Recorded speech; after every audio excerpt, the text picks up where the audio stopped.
Bom dia, pessoal. Bom dia para todo mundo. São 7 horas da manhã em ponto. Hoje é dia 11 de junho de 2025, quarta-feira, e nós estamos aqui para começar a contar para vocês as coisas que aconteceram durante o dia de ontem e para antecipar os cenários do dia de hoje, né?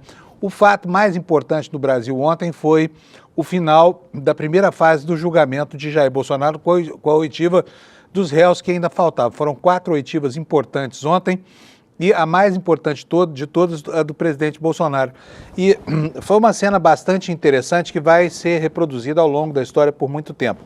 No ano passado, quando estreou aqui o filme 1985, muita gente ficou com inveja, né? Porque o Brasil ainda não havia purgado aquele processo de depuração que ocorreu logo após a ditadura daquele país, que foi terrível. A Argentina botou os seus generais no banco dos réus e o Brasil não. O Brasil ficou fazendo cara de paisagem, deixando aí golpistas, torturadores, assassinos, né, ocultadores de cadáveres soltos sem nenhum tipo de punição. Alguns deles até com promoções na carreira militar, porque serviram com denodo a um regime que era um regime de força, né, e acabaram sendo promovidos ao longo da história, permanecendo intocados, incólumes onde estavam.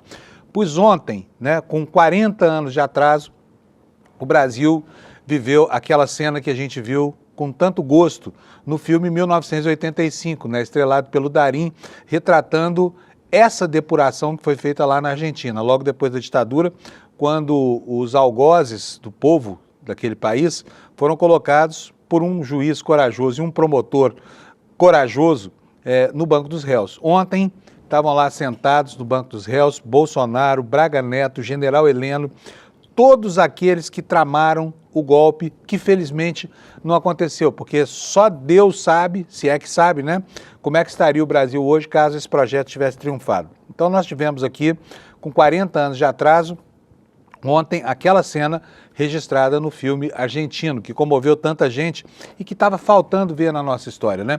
Tudo isso graças à obstinação e à coragem de um juiz que teve um papel proeminente, que está tendo um papel fundamental, que é o Alexandre de Moraes. E ontem foi o dia de o juiz, né, o algoz, de repente, encarar de frente aqueles que ele irá fatalmente condenar à cadeia. E foi um encontro que frustrou muita gente, sabe por quê? Não porque as revelações eram suaves demais, afinal de contas estavam sendo ouvidos os acusados de terem promovido essa situação. Tinham que falar em seu benefício, não tinham compromisso com a verdade porque não são testemunhas, são réus, né? Então eles estavam ali para contar uma versão que lhes favorecesse, portanto isso não surpreende ninguém. Mas o que não se esperava era aquele clima de cordialidade que houve ali, né? Porque parecia um converscote. Em alguns momentos ali houve brincadeiras, por exemplo, Bolsonaro insinuando que iria convidar o Alexandre, insinuando não, ele convidou mesmo o Alexandre de Moraes para ser vice dele em 2026. E o ministro declinou, né? E muita gente lá do lado do Bolsonaro ficou enfurecida com essa oferta aí, porque reputa o Alexandre de Moraes como sendo o estafeta do demônio, né? Mas enfim, foi divertido, foi engraçado, foi sério e os depoimentos de ontem não conseguiram sanar as contradições, nem entre aquilo que foi informado por Mauro Cid, o que está consubstanciado nas provas que foram coletadas, mas também não ajudaram a construir uma retórica que ajude a esses golpistas a se livrar da acusação e a se livrar posteriormente das penas que serão aplicadas. A situação deles, segundo os advogados ontem, os advogados dos próprios réus, né, não é uma situação tranquila, apesar desse clima ameno que nós vamos ver aqui. Então, no Brasil é isso que importa, as atenções todas voltadas lá para o encerramento dessa primeira fase do julgamento, né, porque acabou agora as oitivas, coleta de provas, só vai faltar mesmo agora, antes do julgamento efetivo desse pessoal, que faz parte desse primeiro núcleo, a contestação que os advogados vão entregar ao Supremo proximamente. E aí, como o cronograma está sendo antecipado, logo, logo nós vamos ter no Brasil, vamos conhecer o acórdão, né? Não é sentença, é o acórdão da primeira turma que vai fatalmente colocar esse pessoal na cadeia, né? E parece que já há uma acomodação aí com o Bolsonaro começando a considerar a hipótese de ser preso. Eu, pessoalmente, duvido disso. Acho que o Bolsonaro continua sendo um covarde e ele não vai enfrentar a cadeia, ele vai dar um jeito de se livrar dela. No entanto, as notícias dão conta de que lá internamente ele fala em uma prisão que não seria uma prisão longa. Por quê? Porque ele tem o benefício da senilidade, está velho, né? A legislação penal brasileira, ela privilegia os idosos, e também porque ele acha que o Congresso Nacional vai aprovar alguma artimanha para livrá-lo primeiro da cadeia, depois da inelegibilidade, né? Isso aí a conferir, vamos ver como é que fica, porque a história, ela no Brasil, ela não corre, não voa, ela capota sobre si mesma, assim. Bom, gente, lá fora, nos Estados Unidos, continua a confusão toda lá em Los Angeles, né? O governo Trump cacifando, trucando em cima da manifestação das pessoas que não aceitam, né, essa deplorável política de deportação em massa de Trump. E ontem, né, as tropas federais chegaram a Los Angeles e surgiu, em meio a essa crise toda, um novo líder para afrontar o Trump. Eu diria até que está aberto aqui o caminho para a sucessão do Trump, com o Newsom, que é o governador da Califórnia, assumindo uma posição de proeminência nas críticas ao Trump, né? Los Angeles está sob toque de recolher, tá? Então a situação lá continua ainda muito tensa, enquanto em outras cidades, por exemplo, em Atlanta, né, começam a acontecer protestos semelhantes. A opinião pública americana dizendo para esse fascista do Trump que não vai tolerar os seus arroubos tirânicos. Mas nada mostra no horizonte que o Trump tenha desistido de forma nenhuma do seu projeto autoritário enquanto vai minando as instituições americanas. Então, o noticiário de hoje está em cima desses dois fatos, obviamente com todas as colateralidades que nós vamos ver aqui durante o programa de hoje, né? E uma das colateralidades que eu falei diz respeito ao nosso futebol. Gente, o Brasil ganhou do Paraguai ontem e essa vitória foi comemorada como se tivesse sido um 7-1 na Alemanha, né? Porque fazia tanto tempo que o Brasil não ganhava que as pessoas estavam até desconfiadas de que a gente ia para aquela categoria dos que não conseguem nem vencer as eliminatórias e conquistar uma vaga na Copa, que foi o que aconteceu ontem. O Brasil está classificado agora. Não é isso, Alex? Bom dia! Isso mesmo, Panuso. Bom dia, comunidade. Bom dia a todo mundo. O Brasil se classificou novamente para a Copa do Mundo. Lembrando que é a única seleção que se classificou para todas as Copas do Mundo organizadas. E ontem, na vitória de 1-0 contra o Paraguai, gol do Vinícius Júnior a 44 minutos no primeiro tempo, a seleção classificou e garantiu essa vaga para a Copa do Mundo de 2026, Panuso. E foi merecida a vitória? Eu Sim. vi muita, por exemplo, a minha opinião, Alex, duas pessoas influenciam muito, você e o Juca Kfouri, tá? Então o que vocês falam é o que eu penso, porque eu não entendo nada de futebol, então você vê que você está importante, né? Sim. Porque o Juca Kfouri é meu herói futebolístico aqui, com opinião afinada. E eu vi muitos elogios ao Ancelotti, né? Sim. Parece que a expectativa inicial está se cumprindo. Agora fica aqui minha pergunta. A seleção brasileira, que sempre foi uma seleção de talentos no campo, virou uma seleção de técnicos agora? É isso? Sim.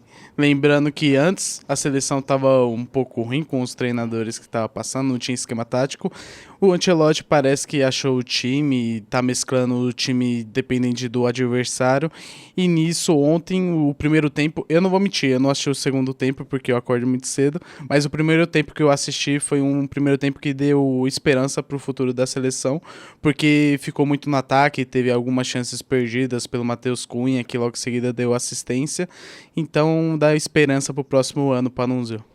Que bom, que bom.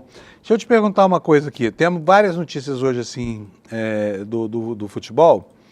E, bom, uma dessas notícias diz respeito àquele Pedro Severino, aquele jogador que sofreu um acidente, foi dado como morto e saiu do hospital. Sim. Ele foi considerado clinicamente morto. Conta essa história para nós enquanto eu reinicio aqui meu computador, que ferrou tudo aqui. Vai lá, Alex. Sim. Então, Pedro Severino, ele sofreu um acidente muito grave e nisso, no dia 4 de março, o hospital Waldemar Debalt chegou a fazer os procedimentos para confirmar a morte encefálica do atleta que é da base do Red Bull Bragantino. E nisso, Panuso, 98 dias depois, ele recebeu alta, o pai foi nas redes sociais, postou foto dele, agradeceu também ao hospital e toda a comunidade que ajudou, orou por ele. E nisso pode ser considerado um milagre para nós, porque nisso ele ia ser decretada a morte dele, cerebral, porém ele tossiu no meio desse ato e meio que fez o hospital voltar atrás desse procedimento, e nisso a recuperação dele foi algo inacreditável, e 98 dias depois ele está em alta com sua família, Panuza.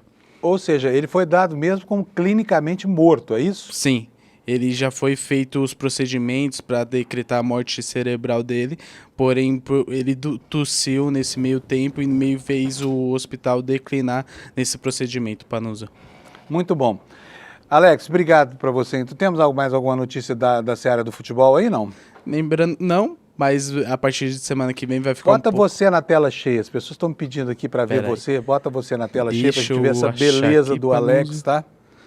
Põe aí, Alex. Aqui, Panuza. Aí, beleza. Enquanto o Alex se apresenta aí para vocês, assim, de corpo inteiro, eu ligo meu computador aqui, que está fora da tomada aqui, e está comprometendo o meu desempenho hoje aqui, viu, Alex? Mas vamos lá. Então, pessoal, semana que vem vai começar o Super Mundial de Clubes, vai começar no domingo, e segunda-feira eu vou trazer resultado do Palmeiras, se Deus quiser, vai ser um resultado maravilhoso contra o Porto.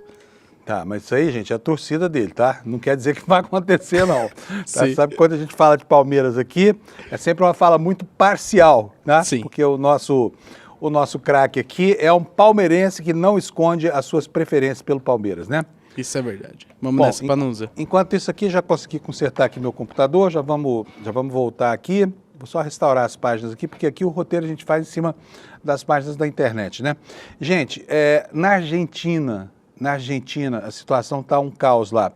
Por quê? Porque o Tribunal Superior de Justiça, que equivale ao nosso STJ, resolveu prender a Cristina Kirchner mesmo, vai mandá-la para a cadeia, deu a ela 5 dias para que ela se apresente e para que seja presa. E está lá a opinião pública argentina dividida, porque o país está polarizado como está o Brasil, como está qualquer lugar do mundo, né? Também vamos tratar disso. Mas antes de mais nada, vamos ver a meteorologia como é que fica, porque o frio está varrendo aí os estados do Sul e do Sudeste.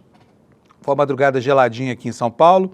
Vocês estão vendo aqui, ó, esse aqui é o mapa, são as fotos dos satélites que mostram aqui, olha, as duas frentes frias se afastando para o litoral, mas ainda gerando consequências aqui dentro do nosso território, né?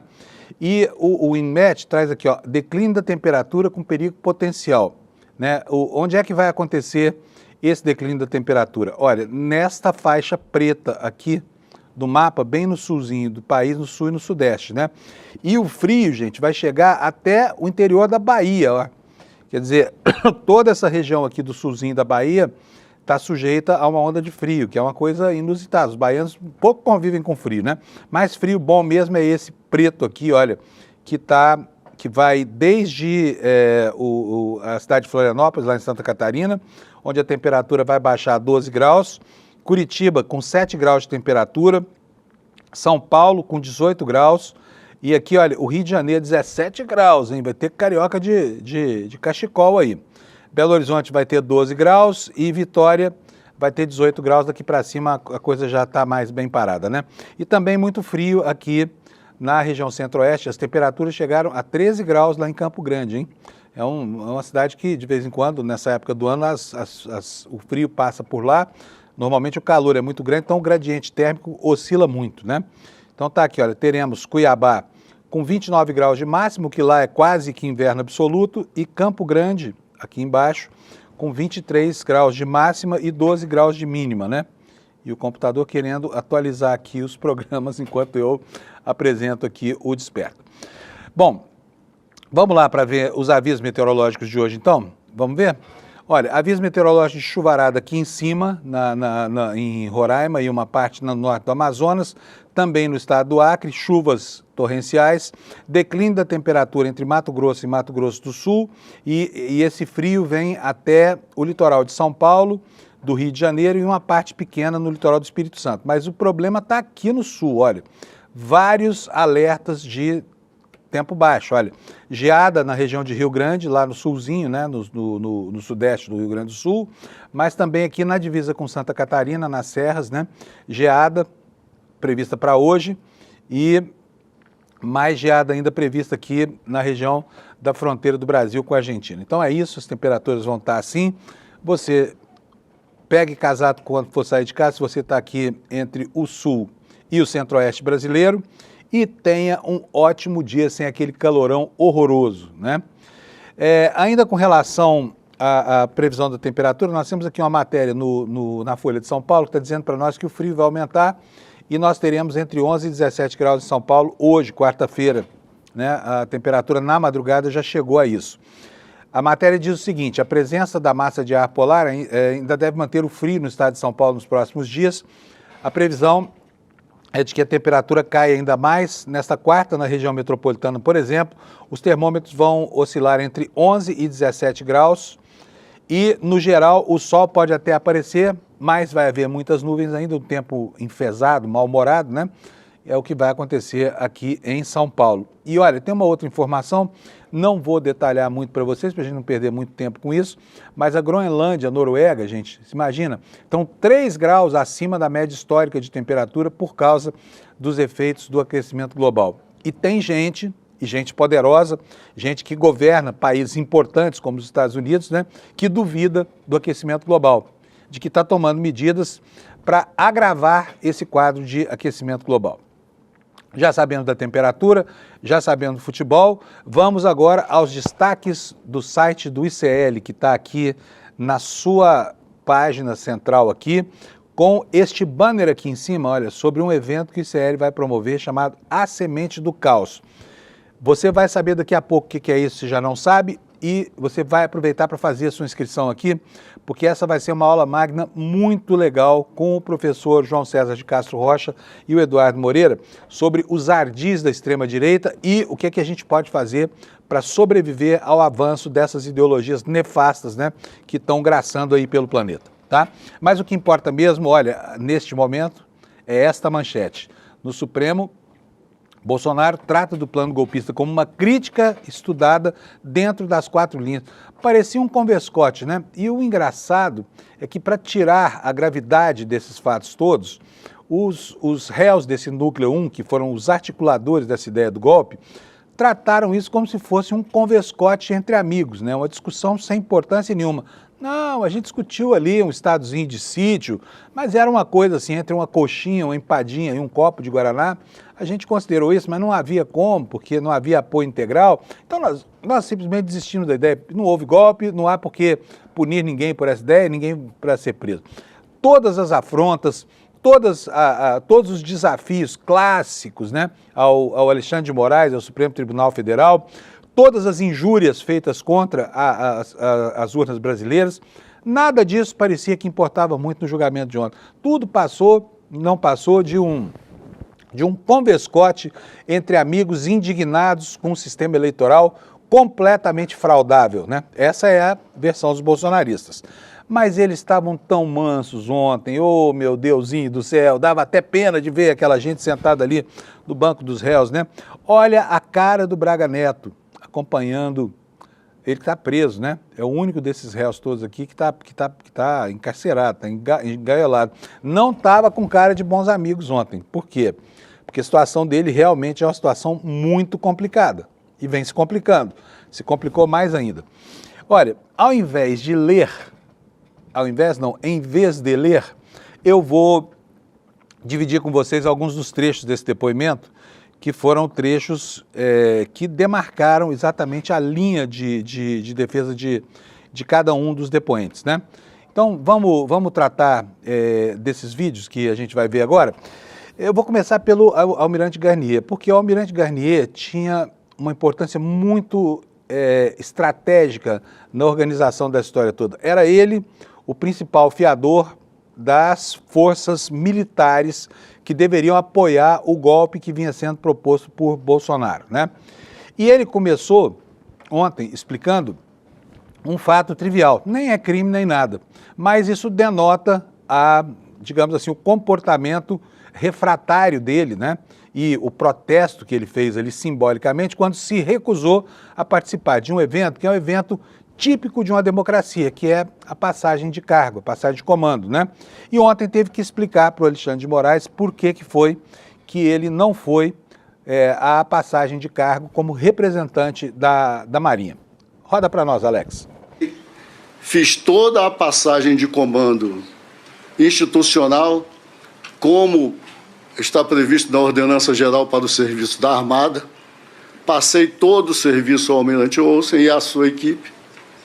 Mas a cerimônia, que é um ato bacana, interessante, mas é simbólico, eu não fui em respeito ao acordo que eu tinha me apalavrado com o ministro da Defesa e os outros comandantes.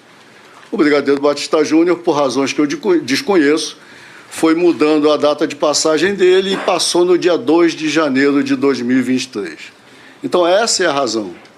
Eu agradeço ao senhor a oportunidade de esclarecer. Agradeço, almirante. Super esclareceu, né? Não fui porque combinei com o Olsen e aí combinamos que eu não ia e eu não fui mesmo porque, né, não convinha a mim. Enfim, o almirante Garnier provavelmente vai ficar em maus lençóis por causa do comportamento antidemocrático dele. E essa história da passagem de mando é apenas para dar um colorido a mais em atos que ele realmente praticou. Por quê? Você se lembra da tanqueata da Marinha, que aconteceu meses antes, já durante as engendrações para esse golpe aí, quando ele montou uma frota de blindados, colocou em plena esplanada dos ministérios aqueles tanques fumacentos para entregar uma carta de solidariedade ao golpista de plantão, que era Jair Messias Bolsonaro, né? Aqui, Alex, eu vou pedir para a gente antecipar, vai para o VT número 3, porque eu quero explicar um pouquinho dessa história, na versão dele, eu quero que ele explique, aliás, na versão dele, por que foi que ele promoveu aquela tanqueata em Brasília. Vamos ver esse trechinho do depoimento, Alex? O senhor foi à Marinha, e o senhor como comandante, o senhor foi entregar um convite ao presidente da República, salvo engano, com 3 blindados, não se lembra se eram 3, 4, com alguns blindados da Marinha. Eram mais do que isso. Que até, naquele momento, alguns estavam meio esfumaçados, né? O senhor se recorda, por isso os chineses dizem que coincidências não existem. Teria sido uma coincidência, almirante? Não existe até certo ponto. E esse planejamento logístico é feito com meses de antecedência, senhor ministro, porque esses blindados, inclusive os que fumaçavam, eles vêm do Rio de Janeiro, eles não ficam aqui. Então isso é planejado com antecedência de 3, 4, 5 meses às vezes. Então eu, ao assumi o comando em abril, eu falei, olha, nós vamos fazer uma visitação pública com esses veículos aqui na esplanada. Ou seja, todo mundo pode ver. E teve muita gente. As mães levaram as crianças. Mães levaram crianças. Pessoal, não sei quem de vocês tem a minha idade, imagino que bem pouca gente aí. Eu tenho 63, quase 64 anos de idade. E me lembro claramente que, na minha infância, lá em Uberlândia, Minas Gerais, quando aparecia lá o governador, o Rondon Pacheco, ou eventualmente algum presidente da República, e era uma cidade do interior, ainda uma cidade média para pequena, mas o que faziam? As mães levavam os filhos, as escolas levavam os filhos para abanar a bandeirinha, quando passavam lá os representantes da ditadura que estava instalada no poder, e a gente fazia isso sem ter nenhuma consciência crítica, porque éramos crianças, né? Então isso aqui o ministro da Marinha, lá, o ex-comandante da Marinha se refere, era uma prática muito comum, a louvação, né, muito, muito comum mesmo nos tempos da ditadura, de gente que estava aí preparando, engendrando, organizando, né, um golpe contra as instituições democráticas. Me lembrou muito essa cena, quando fala, mães levavam crianças para a esplanada para ver os tanques fumacentos lá, né, que formariam uma imagem tenebrosa, que depois iria nos assustar aqui com a perspectiva, né, de sermos nós os alvos daquela fumaceira toda e dos canhões que aqueles tanques portavam. Né? Felizmente não aconteceu nada disso, mas, enfim, mais uma vez tenta-se naturalizar alguma coisa que era, inequivocamente, uma demonstração de força, né? Agora, esse sujeito tão bonzinho, Almirante Garnier, deveria prezar um pouco mais pelo rito de uma democracia. Sabe por quê? Porque, gente, se não fosse uma democracia, esses caras todos, olha, podiam estar enfrentando aquilo que os Luíses enfrentaram na França, né, depois da Revolução Francesa, a guilhotina. Então é muito melhor uma democracia, o rito, o devido processo legal, sabe? Ainda que as penas sejam muito duras, do que uma ditadura. Porque se nós vivêssemos o regime que eles queriam instaurar, provavelmente se eles estivessem no alvo de ações de sanções, como essas, por exemplo, promovidas agora pelo Poder Judiciário, seria outro rito, tá? Muito diferente, tá? Assim como aqui para nós que nos opomos, né, a esse governo, enfim, ao golpe que se pretendia dar, se ele tivesse sido consumado, isso equivaleria para nós a uma pesada sentença de sofrimento, quando não de morte, porque a ditadura brasileira matou, escondeu, torturou, ela deportou, mandou para fora do país gente só porque pensava diferente, né? E como esses caras todos são cultores, são apólogos desse tempo, muito provavelmente iriam repetir essa saga. Então, todo mundo aqui tem que ficar grato ao fato de que o Brasil se tornou democracia madura. Nós, vítimas dessa trama toda, porque nos livramos da refrega. Estamos aqui falando, criticando o governo, colocando as nossas posições com liberdade. E eles, do outro lado, porque ao terem que se defrontar com as consequências dos que fizeram, vão enfrentar dentro do rito do devido processo legal. E a punição está descrita num código de leis muito democraticamente instituído pelo Congresso Nacional, tá? Ainda bem, todos nós temos que saudar a democracia em que vivemos, especialmente esses que hoje estão no banco dos réus. Voltando aqui ao Almirante Garnier, ele, né, confirmou que participou de reuniões lá em que o assunto foi tratado como uma perspectiva só mesmo especulativa, mas sobre prender Bolsonaro, por exemplo, ele disse que estranhou, que não viu nada disso, não. Olha só o que ele falou.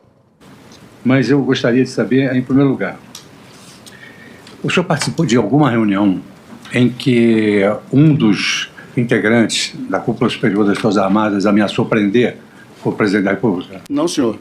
Ouviu falar sobre isso? Ouvi na imprensa. Até achei, se o senhor me permite, eu achei surreal. Não faz parte das normas das Forças Armadas, da hierarquia, disciplina, atitudes dessa natureza com esse contexto. Aconteceu nada, né? Vamos passar para outro dos réus que ontem prestaram depoimento. Esse falou feito homem da... Falou também de maneira civilizada, parecia ali uma reunião quase que de amigos, mas enfim, em silêncio, em tom baixo, sem bravatas, tentando se livrar da refrega, né? Quem? Anderson Torres, né? Começou explicando aquela história confusa, porque o cara foi para os Estados Unidos, ficou lá junto com o Bolsonaro, no mesmo lugar, em Orlando, tá esperando a coisa pipocar aqui no Brasil. E quando chegou ao Brasil, disse que tinha perdido o telefone celular dele, deixou o celular por aí. Ontem ele teve que explicar por que perdeu o celular. Ele disse que, foi muito ruim para ele ter perdido esse telefone. Roda, Alex. Aproveitando aqui essa questão, o seu aparelho celular não foi possível a análise porque quando do seu retorno dos Estados Unidos, o aparelho ficou por lá. Houve o extravio do aparelho celular? Eu perdi meu telefone, ministro, ali... Naquele momento, acho que até aquele momento, o momento mais duro da minha vida, né? Eu com 3 crianças pequenas nos Estados Unidos, saí daqui como secretário de segurança e saiu minha prisão no dia 10. Isso me deixou completamente transtornado, eu não tenho vergonha de falar, realmente... Eu perdi o equilíbrio completamente com aquela notícia da prisão, 3 crianças pequenas nos Estados Unidos, a primeira vez, a realização de um sonho das crianças se tornou um pesadelo para mim. E nesse contexto eu acabei perdendo meu celular, perdi uns dólares, e isso foi muito ruim para a minha defesa, ministro. Como eu disse ao senhor, eu não tinha nada a esconder, tanto que cheguei aqui e forneci a senha da nuvem do celular para a Polícia Federal.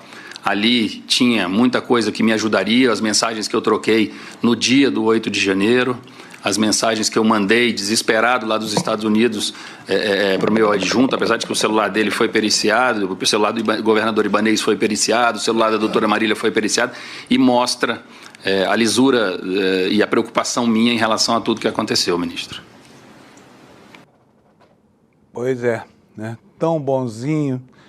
Olha, gente, Alex, prepara para mim, ver se você consegue achar. Tem um outro vídeo aí do Anderson Torres, em que ele fala da minuta golpista, que eu não coloquei nessa relação, mas eu tenho certeza que você vai conseguir resgatá-lo aí, né? O Alex já está procurando lá. Por quê? Porque tem uma outra passagem muito controversa desse sujeito, que foi em relação a aquele documento que foi encontrado na casa dele, ninguém esperava, né? Houve lá uma busca e apreensão, de repente, do nada surge uma minuta do golpe. No começo o documento foi negado, como se nunca tivesse existido, depois esse documento foi ganhando importância, na medida em que essa importância era negada por esses articuladores e acabou se transformando numa peça central, né? E ontem o Anderson Torres deu finalmente uma explicação sobre como é que aquilo saiu do Ministério dentro de uma pasta oficial e foi parar nos escaninhos da casa dele. Olha só o que ele falou. Isso foi parar no meu escaninho ali, eu levava pastinhas como essa aqui para casa todos os dias, essas pastinhas simples, eu não carregava pasta, e isso foi dentro de uma dessas pastinhas, ministro, e na minha casa foi colocado para ser descartado. Eu nunca tratei isso com o presidente da República, eu nunca tratei isso com ninguém.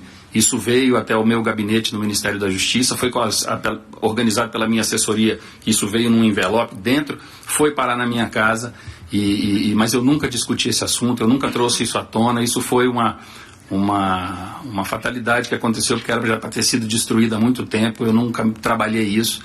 O documento era muito mal escrito, cheio de erros de português, de concordâncias, enfim. Até o nome do tribunal que estava escrito lá estava escrito errado.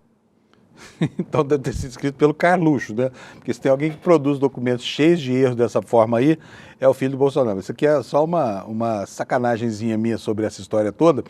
E é uma explicaçãozinha bem mequetrefe, né? Fala a verdade, porque o cara vai falar, não, eu levei para casa, não foi pro presidente, a assessoria botou ele, nem vi aquilo, nunca nem soube que tinha minuta golpista, mas eu levei para casa por quê? Porque eu costumo levar lixo do ministério para descartar em casa. Ah, meu Deus do céu, mas é tanta história para boi. Mas enquanto o cara está lá fazendo um esforço para se defender, né, a cadeia é longa e deve ser muito difícil de sobreviver a essa expectativa da prisão que, né, vem a cavalo por aí. Enfim, esses foram dois dos trechinhos aqui do Anderson Torres, né? Vamos falar agora um pouquinho do general Heleno. O general Heleno chegou ontem, o advogado dele, aliás, o advogado general Heleno acabou se transformando na grande atração, né? Ele foi um destaque, porque no primeiro dia foi aquele advogado que pediu para que a sessão começasse mais tarde, porque eram 8 horas da noite já, ele não tinha jantado, estava muito cansado, ele teve que deixar o general Heleno em casa para voltar no dia seguinte, às 8h30 da manhã para o Supremo. Ele achou que isso não era legal. Então, esse advogado, o Matheus Milanês, todo mundo reputa como um sujeito de gente boa pra caramba, e ele acabou sendo mesmo, né, digamos assim, uma espécie de atração à parte entre aquela plateia seleta de advogados que ilustrava o Supremo Tribunal Federal, né? E o Matheus Milanês, ontem, teve que calar a boca do próprio cliente, sabia? Não, general, não é assim que faz, não é assim que eu quero que o senhor fale. Porque o general Heleno, que é um sujeito que tem, digamos assim, muita autenticidade naquilo que diz, né? Precisava atuar na sua defesa e não complicando a sua situação. Olha só o que aconteceu nessa cena que o Alex vai mostrar para nós.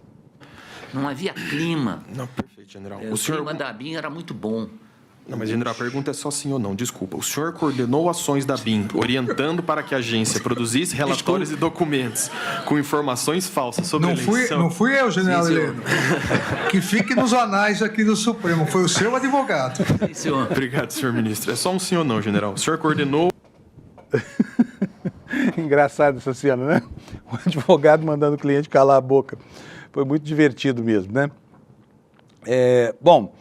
Olha só, o ministro Nogueira, ministro da Defesa, ele também depôs ontem, né? E uma das coisas mais relevantes que falou, porque ele chegou ali fazendo um discurso tonitruante, assim, defendendo, né, a longa trajetória militar dele e tudo mais. E o que ele falou sobre o Bolsonaro, que é o que mais importa? Ele descreveu o estado mental em que Bolsonaro se encontrava depois de ter sido derrotado e não é só a derrota, né? É de não ter conseguido reunir a força necessária para golpear o país. Mas esse é um comentário meu, não é a fala do ex-ministro. Bota no ar aí a fala dele para a gente conferir exatamente o que ele falou, Alex, por favor. Naquele período, eu estive com o presidente Bolsonaro muitas vezes. Talvez tenha sido, nos meses de novembro e dezembro, a figura mais presente. Desses 60 dias, uns 20 dias eu estive vendo o presidente. Porque o presidente, desde o início do término das eleições, eu vou fazer esse parêntese, ele realmente ficou abatido, ficou pesaroso, depressivo, doente, e eu me preocupei com a saúde do presidente. Eu ia para lá, o Cid dizia para a gente, porra, o presidente está ruim, quando vocês vêm para cá, ele se sente bem.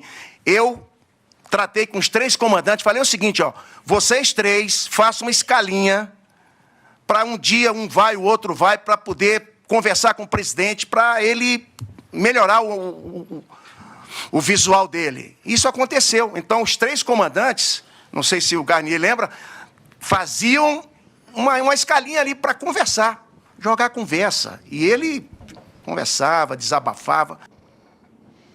Que lindo, né? Que coisa bonita, que sensibilidade que esses homens têm, porque foram lá consolar o Bolsonaro.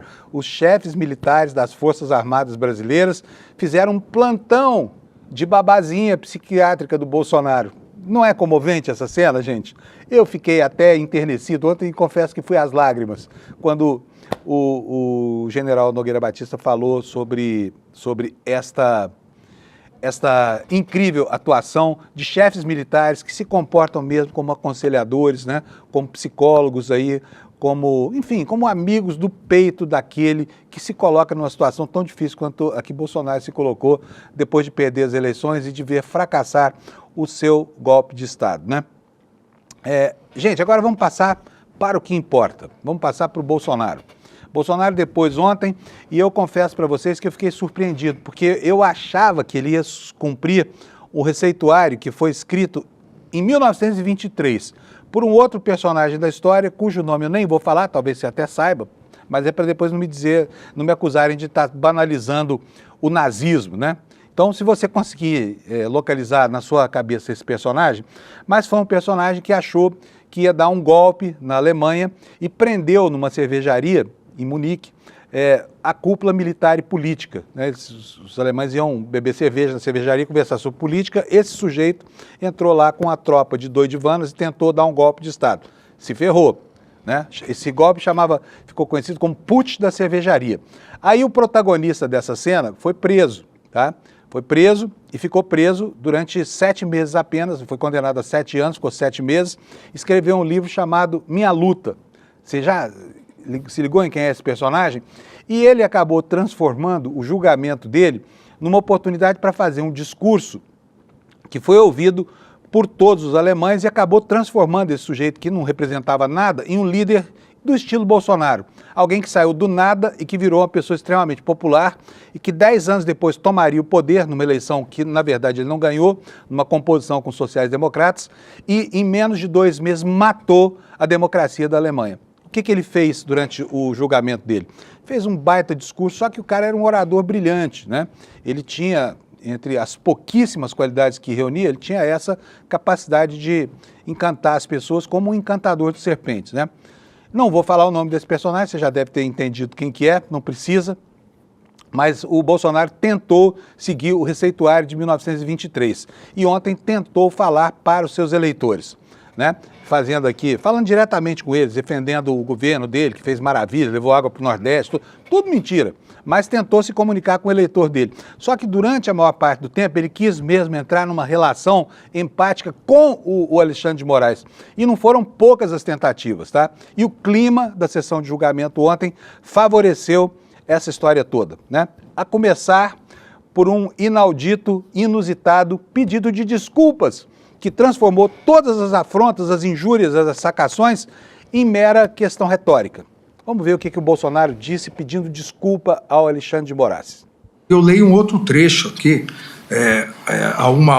com 1h, 13 minutos e 59 segundos da reunião, onde o senhor disse, entre aspas, pessoal, perder uma eleição não tem problema nenhum.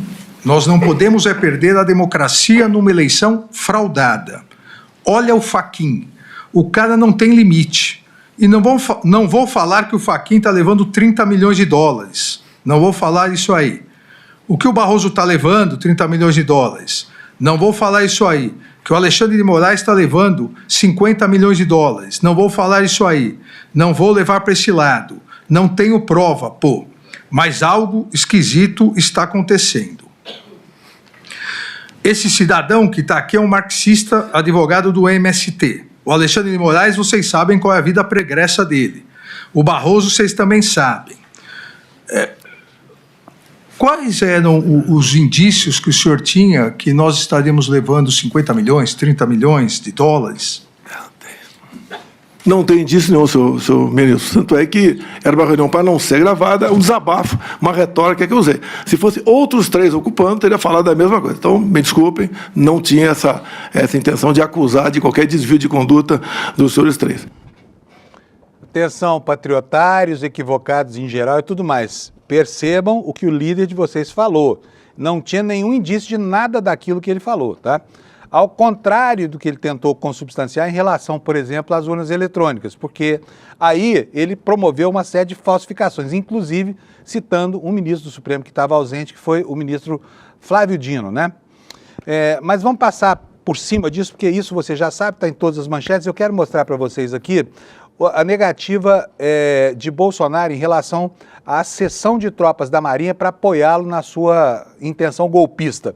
Vamos ouvir o que disse o chefe do Núcleo 1, né, como é que chama isso? Desse grupo criminoso que tentava golpear a política brasileira para se estabelecer definitivamente no poder.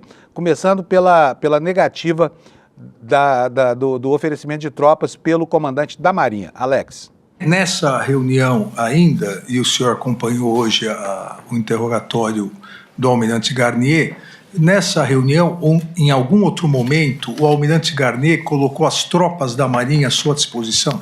Em hipótese alguma. Não existe isso. Até eu digo a você, se nós fôssemos prosseguir no estado de sítio, ou até minha defesa, as medidas seriam outras.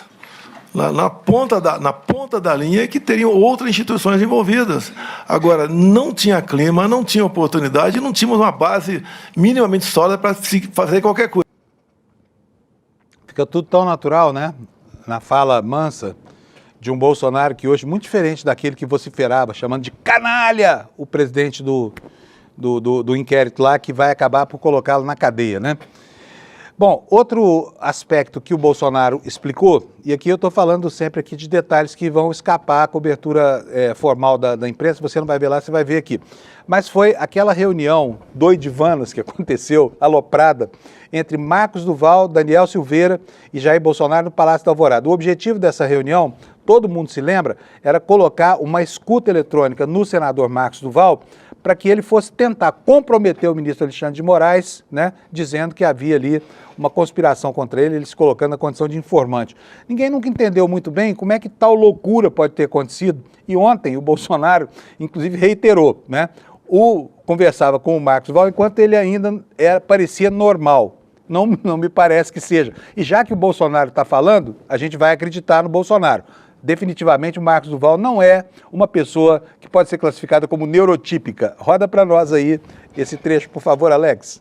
Falando ainda em reuniões interessantes, o senador Marcos Duval e o ex-deputado Daniel Silveira, eles procuraram o senhor para uma reunião para consultar o senhor. Na verdade, primeiro, o ex-senador Marcos Duval procurou o senhor com o deputado dizendo que teria uma gravação contra mim e depois pedindo apoio para fazer uma gravação clandestina. O senhor se recorda disso? Eu recebi o senador, é um senador da República, até aquela data era um senador normal, e também o Daniel Silveira. Tá? Ouvi e despachei, e de repente eu recebi um zap que encaminhou para mim, e deve ter encaminhado a Vossa Excelência também, pelo que eu fiquei sabendo ali. E eu respondi para ele embaixo, né? Coisa de maluco. E não toquei mais no assunto, eu nunca mais recebi ou conversei. Ai, se falta mais alguém para taxar o diagnóstico aí do senador Marcos Duval, né? Não sei quem será, porque se até os amigos falam que ele é meio doidão demais, né? E ele, agora, não sei se vocês têm observado das últimas postagens, ele parece com um olhar meio apoplético, assim, uma coisa que dá até medo na gente na internet, tá?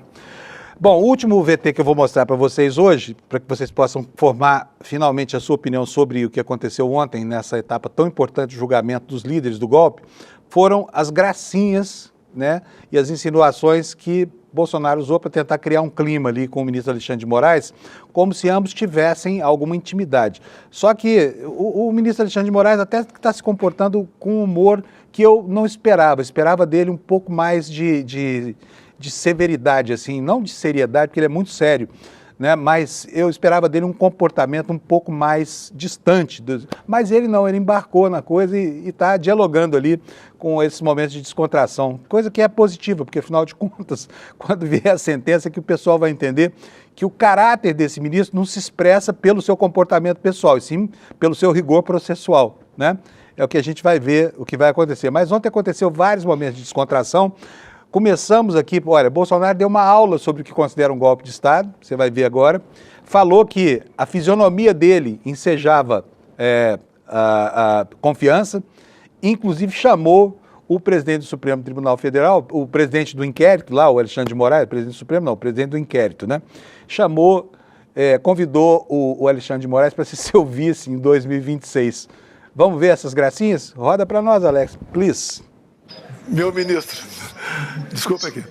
Então, dizer a Vossa Excelência que o meu comportamento, minha mãe de ser, tivemos alguns contatos, conversei com Vossa Excelência em dezembro de 22, tive no Supremo Tribunal Federal depois das eleições, o senhor estava presente lá com mais 7, 8 ministros, está o Paulo Guedes com a gente.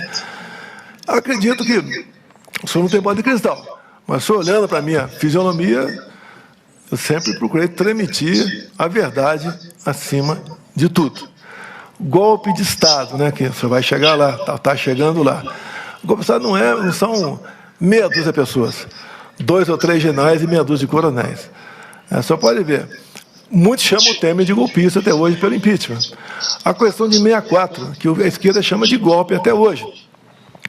Teve o apoio do Congresso Nacional, de toda a imprensa, exceto o Jornal Última Hora, da Igreja Católica, das senhoras nas ruas com a marcha de Deus com a família, a classe empresarial, o pessoal do agro, o apoio externo, tudo isso foi presente. Falar em golpe de Estado, dessa forma como se tratou aqui, o que aconteceu, em especial depois do meu governo, onde estava fora do Brasil, graças a Deus estava fora do Brasil, sem qualquer participação minha, sem qualquer liderança, sem forças armadas, sem armas, sem um núcleo financeiro, sem nada, isso não é golpe. Se nós fôssemos prosseguir no estado de sítio, ou até mesmo defesa, as medidas seriam outras. Na ponta da linha é que teriam outras instituições envolvidas. Agora, não tinha clima, não tinha oportunidade, não tínhamos uma base minimamente sólida para fazer qualquer coisa. E, repito, só foi conversado esses outros hipóteses constitucionais, tendo de vista o TSE ter fechado as portas para a gente, com aquela multa lá que, espero que um dia, Vossa Excelência, possa reconsiderar aquela multa e volte para o partido, está fazendo muita falta para a gente, aqueles 22 milhões de reais. Transitou em julgado, porque o plenário do TSE confirmou. Então fizemos a coisa certa, sempre cumprindo a Constituição, com respeito, com tranquilidade, com Deus no coração, com a bandeira do Brasil, e fizemos a nossa parte ao longo de 4 anos. Por isso, uma aceitação grande, né? Acredito eu, em especial as viagens que eu faço pelo Nordeste, pretendo na quinta, sexta, sábado, estar no Rio Grande do Norte, visitando uns 8 municípios. Se o senhor me permitir, logicamente, eu posso mandar umas imagens para o senhor, como é que o povo nos trata a gente na rua, tá? Eu declino. Declino, sim, senhor. Posso fazer uma brincadeira? O senhor sabe. Eu perguntaria aos seus advogados antes. Eu gostaria de convidá-la para ser meu vice em 26. É isso aí. Eu declino novamente. Esse é cara de pau, esse Bolsonaro, não? Fala sério, mano. Pensar que esse cara estava outro dia lá no Rio de Janeiro, em cima de um trio elétrico lá, chamando esse, que ele agora convidou para ser vice, de canalha. Não cumprirei mais nenhuma decisão do... E aí a gente acha engraçado também, sabe por quê? Porque essa cena não me sai da cabeça. Desde que ela aconteceu, naquela palestra malsinada que o filho dele promoveu, antes do Bolsonaro ser eleito, inclusive, antes de tomar posse, já antecipando, queria mandar fechar o Supremo e não precisava nem do jipe, era só mandar o cabo e o soldado.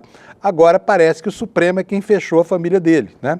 Invertendo um pouco o seu prognóstico aí, mas enfim, um sujeito que aprendeu a fazer política fritando hambúrguer nos Estados Unidos está até bom de previsão, errou por pouco, não é não? Deixa eu ler alguns comentários aqui do nosso chat para vocês sobre isso tudo. A Patrícia R. diz aqui, ó, meu ministro, quem é o canalha? Pois é, né? Longes vão os tempos, né?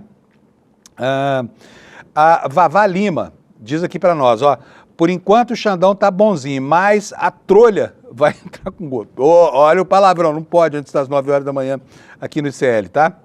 E a Carmen Monteiro achou graça aqui, porque eu falei do olhar apoplético do Marcos Duval, né? Enfim, gente, reações super boas aqui, a comunidade está super vigorosa aqui participando disso, né? E vendo com curiosidade esses movimentos aí. Então você já tem aqui a síntese do que foi esse julgamento. Eu tenho ainda mais alguns minutinhos aqui, preciso contar para vocês da situação no exterior aqui, porque o pau está quebrando lá nos Estados Unidos e eu quero que vocês saibam do que está acontecendo para falar com seus colegas de trabalho hoje, quando começar o expediente da firma, tá bom? Vamos lá, olha. O que aconteceu lá em Los Angeles? Está aqui no Washington Post de hoje. Bota na tela para mim, por favor. Olha aqui, ó, Los Angeles sob toque de recolher, né?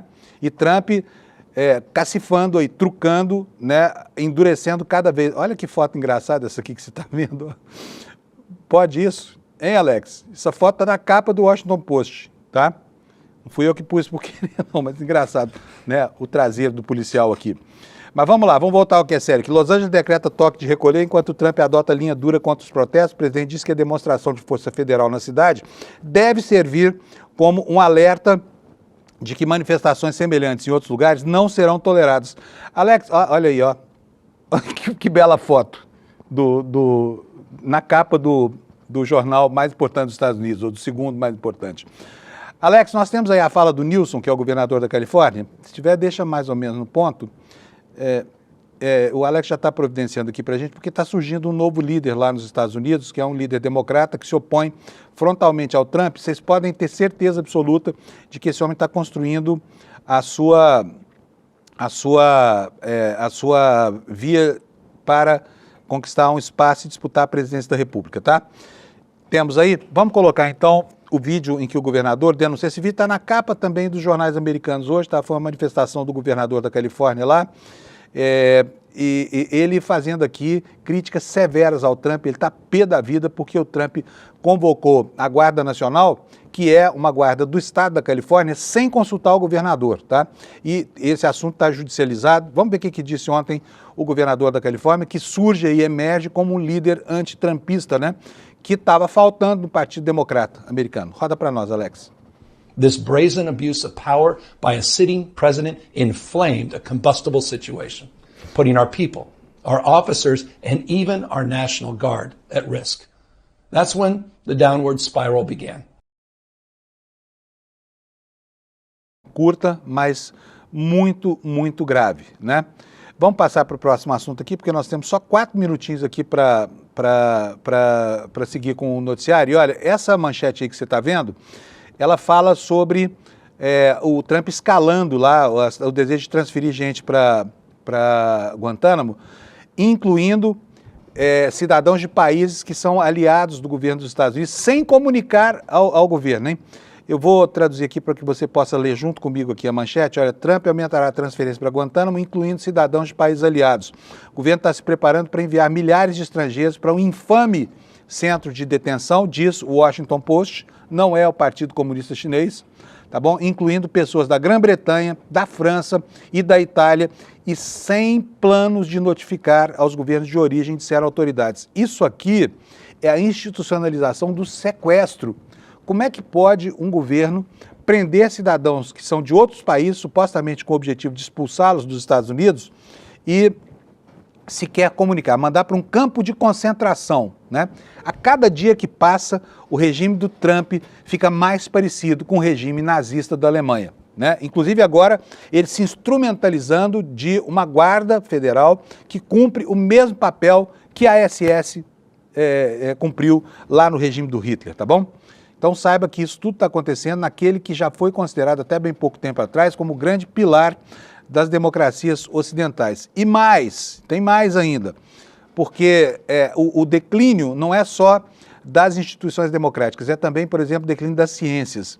O que esse RFK, né, descendente, né, de um dos políticos mais notórios, da família Kennedy, está fazendo lá nos Estados Unidos, é uma espécie de ministro contra a saúde lá. É um pazuello lá nos Estados Unidos, né? Robert Kennedy afirma que a decisão que ele tomou na segunda-feira passada de expurgar um importante comitê consultivo de vacinas do Centro de Controle e Prevenção de Doenças, ele mandou embora todo esse board, tá? Mandou todo mundo embora, disse que era para dar mais credibilidade para a vacina. E ele diz o seguinte, ó, estamos aposentando os 17 membros atuais do comitê, alguns dos quais nomeados de última hora pelo Biden, escreveu o secretário de Saúde e Serviços Humanos em um artigo de opinião publicado ontem pelo The Wall Street Journal. Ele diz o seguinte, ó, sem a remoção dos membros atuais, o atual governo Trump não teria sido capaz de nomear a maioria dos novos membros até 2028. E tudo isso com o objetivo de minar as vacinas, tá?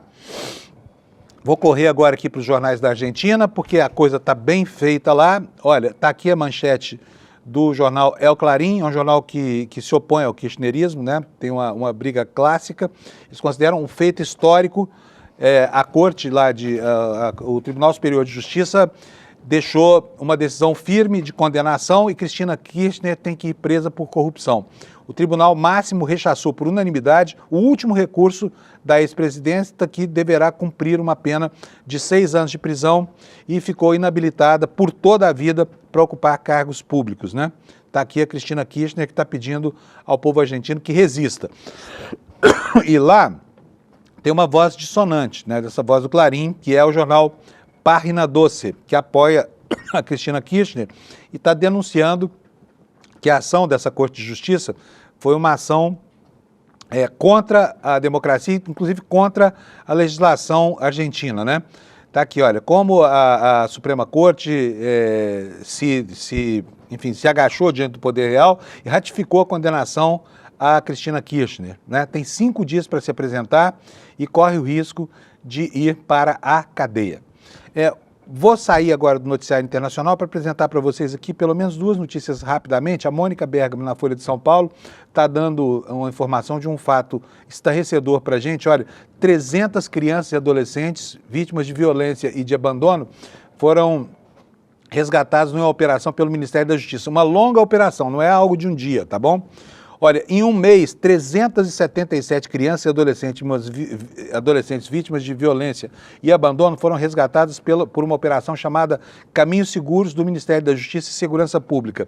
A ação prendeu 3.000 adultos, tá? Prendeu 246 armas de fogo, 2.700 quilos de drogas, 200.651 materiais com alusão à pornografia infanto-juvenil.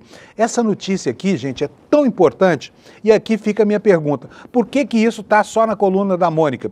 Por que o governo, que está sendo acossado por gente que diz o tempo inteiro que comunista come criancinha e tudo mais, não mostra isso claramente para a sociedade? Fala, olha, nós resgatamos aqui 300 crianças, prendemos 3.000 adultos, sabe? É uma operação de proteção à infância, não é esse proselitismo vagabundo de meia dúzia de pastores vigaristas que ficam aí fazendo proselitismo às custas das desgraças alheias. E fica aqui a minha anotação de que o governo realmente não sabe ou não entende o que é que importa para a população desse país, especialmente para aquele mais refratário ao campo progressista, que é o tal pobre de direita, tão bem descrito pelo Gessé Souza, tá bom?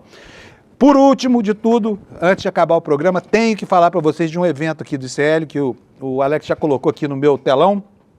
Vai aqui, olha, se chama A Semente do Caos, é uma aula magna que vai ser proferida pelo professor João César de Castro Rocha, contando para nós sobre os estratagemas da extrema-direita e mais, dizendo como é que a gente vai se defender desse ambiente de guerra e caos, né, e de marcha ao poder que foi instaurado a partir do momento em que essa extrema-direita resolveu tomar conta da comunicação social e se afirmar como um elemento político, muito parecido com aquele papel que a esquerda tinha nos tempos da contracultura, só que com valores e objetivos muito diferentes. Então você não pode perder, tá? Não pode perder, tá aqui, olha, despertaicl.com.br para fazer a inscrição e ganhar o ingresso. Faltam 4 dias, vai ser no dia 15 de junho, domingo que vem, às 8 horas da noite, de graça para todo mundo. Você que não assina o ICL, que não nos apoia nem nada, vai assistir, porque o professor João César de Castro Rocha é uma das mentes mais iluminadas dominadas hoje e é um dos homens que tem se detido mais intensamente sobre essa questão da ascensão do fascismo no Brasil e também no mundo, tá bom? Então espero que você vá lá logo, despertaicl.com.br. Para domingo, garante lá seu convite, vai ser muito bom encontrar você na enorme plateia que vai se formar aqui no ICL, tá bom? São 8 horas, bom dia para você. A gente se encontra aqui amanhã, quinta-feira, às 7 da manhã, para começar o dia. Tchau, obrigado pela audiência. Olá, eu acabei de gravar uma aula aqui no ICL, projetando um cenário. Se eu estiver certo, o plano da extrema-direita para o Brasil é que a ditadura principie em 2026, ainda que eles percam as eleições presidenciais. Eu convido vocês a assistirem essa conversa no dia 15 de junho, um domingo, às 20 horas.